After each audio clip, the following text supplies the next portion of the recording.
Isang mapagpalang araw po sa inyong lahat. Pagbati mula sa inyong kapatid, kaibigan, Brother Yeng.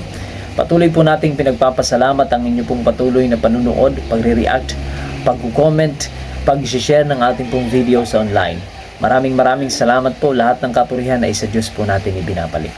Ngayong umaga, nais ko po na kayo'y patuloy na mahiram ang inyong pong espesyal na oras na tayo po ay maglaan ng panahon sa paggunita, pagbubulay-bulay ng kabutihan, pag-ibig, at ng magandang panukala ng ating pong Diyos sa ating pong buhay.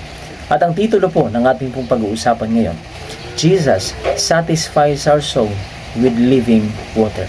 Ang ating pong Bible verse ay mababasa po natin sa aklat ng John chapter 7, 37 hanggang 38. At ako po'y bumabasa sa King James Version rather. Sabi po dito, "In the last day, the great day of the feast, Jesus stood and cried, saying, If any man thirst, let him come unto me and drink. He that believeth on me, as the scripture hath said, out of his belly shall flow rivers of living water." Tayo pong tao ay mayroon po tayong tinatawag na longing. Mayroon tayong ambition sa buhay. Mayroon tayong desire. Ito po ay natural na desire. Ito po ay talagang nariyan sa ating pong sistema. Na tayo po ay mag-desire ng mas magandang buhay. Na tayo po ay mag-long ng isang mas magandang future. Karamihan lamang sa pagkakamali na nagagawa ng tao ngayon, nilalagak ang solusyon doon sa desire at longing po na iyon, doon sa mga temporary things.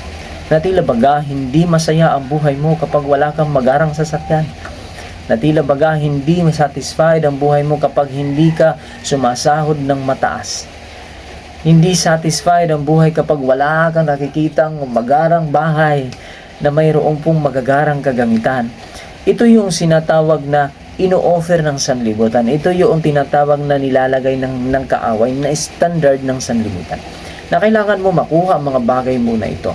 Kailangan mayroon ka ng mga bagay na ito upang ikaw ay matawag na fulfilled ang buhay mo, satisfied ang buhay mo, naabot mo yung goal. Pero marami po ang mayroong mga ganitong bagay, napakayayaman, napaka-asenso, napakamatagumpay sa larangan po ng kanilang career, ng kanilang education. Lahat ng bagay para bagang sila po ay matagumpay. Pero deep inside, sa kanilang buhay na private, nang sila na lang, na andun yung tinatawag na pagkukulang sa buhay po nila. Hindi nakukuha ng tao doon sa mga bagay na ino-offer ng sanlibutan.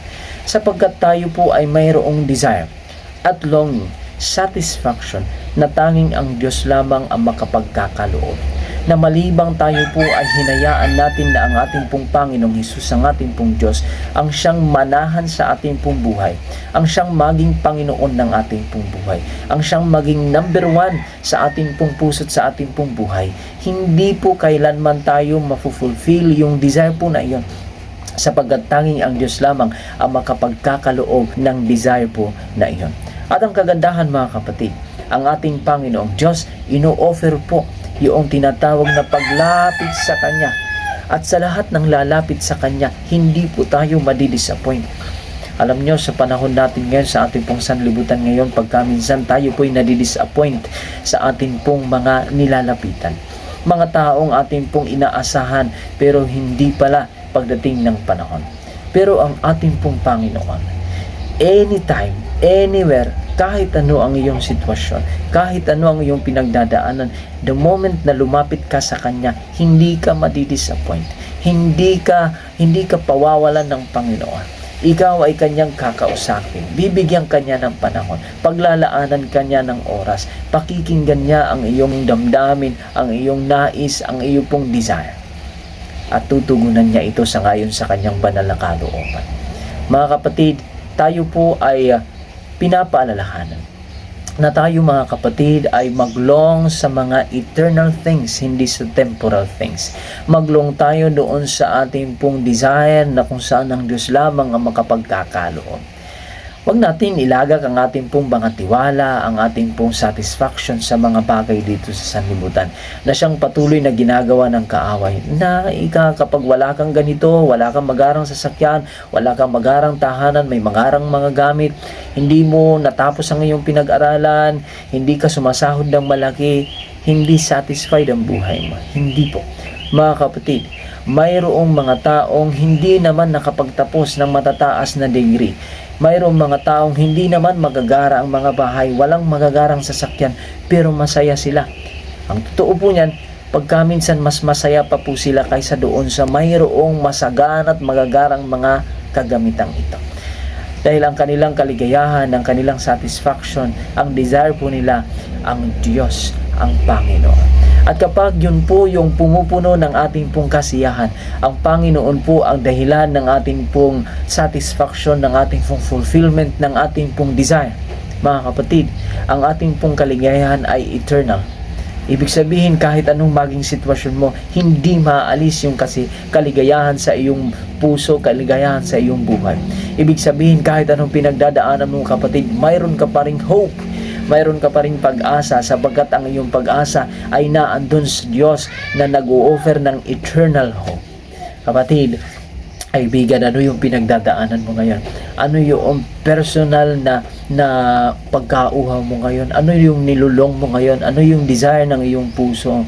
Kapatid, kaibigan, nais ng Diyos na maging desire ng puso mo at puso ko, ang siya po ay paglingkuran, ang siya po ay maging Panginoon ng ating pong buhay, na siya ang maging number one sa puso natin, maging number one sa lahat ng ating pong mga effort, number one sa lahat ng ating pong mga nais at hikain.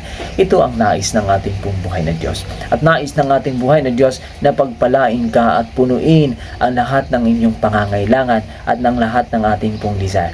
Nang sa ganon, mga kapatid, tayo po ay magkaroon ng tinatawag pong satisfied, fulfilled desire ng ating pong buhay.